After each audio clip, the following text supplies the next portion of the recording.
മണിപ്പൂരിലുടൻ സർക്കാർ രൂപീകരിക്കുമെന്ന് മുൻ മുഖ്യമന്ത്രി ബിരേൻ സിംഗ്. സമാധാനം പുനഃസ്ഥാപിക്കുന്നതിനും എത്രയും വേഗം സർക്കാർ രൂപീകരിക്കുന്നതിനുമുള്ള ശ്രമത്തിലാണ് BJP.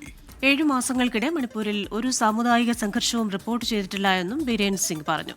വിവരങ്ങളുമായി ബൽറാം നെടുങ്ങാടിയാണ് ഡൽഹിയിൽ നിന്ന് ചേരുന്നത്. Balram, good morning. മണിപ്പൂരിൽ സമാധാന പുലരികളിലേക്കുള്ള യാത്ര അത് ആരംഭിക്കുന്നുവെന്നാണോ അദ്ദേഹം പറഞ്ഞിരിക്കുന്നത്? Very good morning Christina, Unmesh. കഴിഞ്ഞ ദിവസം മണിപ്പൂരിലെ BJPയുടെ സംസ്ഥാന അധ്യക്ഷ ശാരദാ ദേവിയുടെ അധ്യക്ഷതയിൽ ഒരു അവലോകന യോഗം ചേർന്നിരുന്നു. സംസ്ഥാനത്തെ നിലവിലെ സ്ഥിതിഗതികൾ ഒപ്പമുള്ള രാഷ്ട്രീയ സാഹചര്യങ്ങൾ വിലയിരുത്തുന്നതിനായി. ഈ യോഗത്തിന് ശേഷമാണ് മുൻ മുഖ്യമന്ത്രി ബിരേൻ സിംഗ് സംസ്ഥാനത്തെ സാഹചര്യങ്ങൾ മെച്ചപ്പെട്ടു വരുന്നു എന്ന നിലപാട് വ്യക്തമാക്കിയിരിക്കുന്നത്.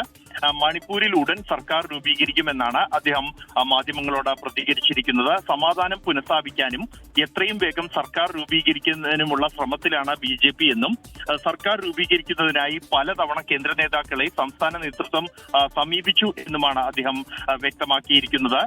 മണിപ്പൂരിൽ സമാധാനം ക്രമേണ തിരിച്ചെത്തിക്കൊണ്ടിരിക്കുകയാണ് എന്നും കഴിഞ്ഞ 7 മാസങ്ങൾക്കിടെ ഒരു സാമുദായിക സംഘർഷം പോലും സംസ്ഥാനത്ത് ഉണ്ടായിട്ടില്ല എന്നുമാണ് അദ്ദേഹം വ്യക്തമാക്കുന്നത്. അതുകൊണ്ട് തന്നെ സാഹചര്യങ്ങൾ എത്രയും പെട്ടെന്ന് മെച്ചപ്പെടുകയും ഉടൻ തന്നെ BJPയുടെ നേതൃത്വത്തിൽ ഒരു സർക്കാർ വീണ്ടും രൂപീകരിക്കാൻ കഴിയുകയും ചെയ്യും എന്നുള്ള ആത്മവിശ്വാസമാണ് അദ്ദേഹം പ്രകടിപ്പിക്കുന്നത്. ക്രിസ്റ്റീന, ഉന്മേഷ്.